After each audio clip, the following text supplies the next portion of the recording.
গ্যাসের জন্য রীতিমতো হাহাকার চলছে চট্টগ্রামে। সংকট তীব্র হয়েছে আরও। পাম্পে গ্যাস না পেয়ে বিপাকে গাড়ি চালকরা। অনেকের আয় উপার্জন বন্ধ। আবাসিক এবং শিল্প খাতেরও দুরবস্থা চরমে। ঘরে জ্বলছে না চুলা, কারখানায় উৎপাদন বন্ধের উপক্রম। তবে আজ সন্ধ্যার পর মহেশখালীর এলএনজি টার্মিনাল থেকে গ্যাস সরবরাহ বাড়বে বলে জানিয়েছেন কর্ণফুলীর গ্যাস ডিস্ট্রিবিউশন কোম্পানি। ২-৩ দশক ধরে চট্টগ্রামে সিএনজি অটোরিকশা চালান জাকির। এই গাড়ির আয়ে চলে ৫ সদস্যের পরিবার। কিন্তু গ্যাস সংকটে ৪-৫ দিন ধরে বন্ধ উপার্জন। সংসারে বেড়েছে টানাপোড়েন। মানে গ্যাসের সমস্যা, গ্যাস নেবার পাই না, লাইনে খারালি ৫-৭ ঘন্টা লাগে গ্যাস নিতে। তারপরে গ্যাসের পিছান নাই, ১-১৫০ টাকার গ্যাস ঢোকে, আবার এসে লাইনে দেওয়া লাগে। তার মতোই চট্টগ্রামের বিভিন্ন পাম্পের সামনে গ্যাসের অপেক্ষায় দীর্ঘ লাইনে দাঁড়িয়ে অসংখ্য চালক। কেউ ঘুমিয়ে পড়েছেন, কেউ অলস সময় কাটাচ্ছেন।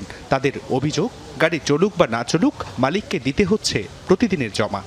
একদম ক্লান্ত হয়ে গেছে। আসলে ২-২.৫ ঘন্টার মতো এখন সিরিয়ালে আছে, তাও তো মনে করুন যে লাস্ট পর্যায়ে ৩টা গাড়ির আগে লক হয়ে গেছে। রাতের ৪টা বাজে সিরিয়াল দিয়ে গ্যাস পাই নাই।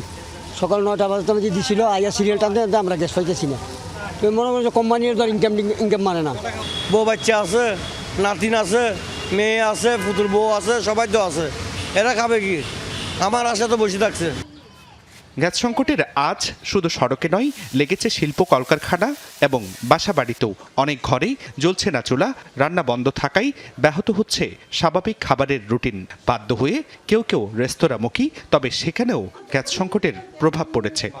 আজকে ১০-১৫ দিন ধরেই আসলে আমরা দেখছি যেই ধরনের একটা গ্যাসের সংকট হচ্ছে, মানে রীতিমতো আসলে যারা বাসা বাড়িতে থাকেন খালারা, তারাও আসলে খুবই মানে অস্বস্তিকর পরিবেশে আছেন। আমাদের গ্যাস নাই, মাটির চুলা রান্না করতেছে। আমাদের অনেক কষ্ট হয়ে যাচ্ছে। আজ থেকে ৩ দিন আগে পর্যন্ত গ্যাস চলে গেছে আমাদের। কর্ণফুলী গ্যাস ডিস্ট্রিবিউশন কোম্পানি বলছে, বুধবার সন্ধ্যা থেকে মহেশখালীর এলএনজি টার্মিনাল থেকে গ্যাস সরবরাহ বাড়ানো হবে। আজকে রাত্রে থেকেই কিছু উন্নতি হবে। আমাদের প্রায় 450 MMCFD গ্যাস আমরা কম পাচ্ছি।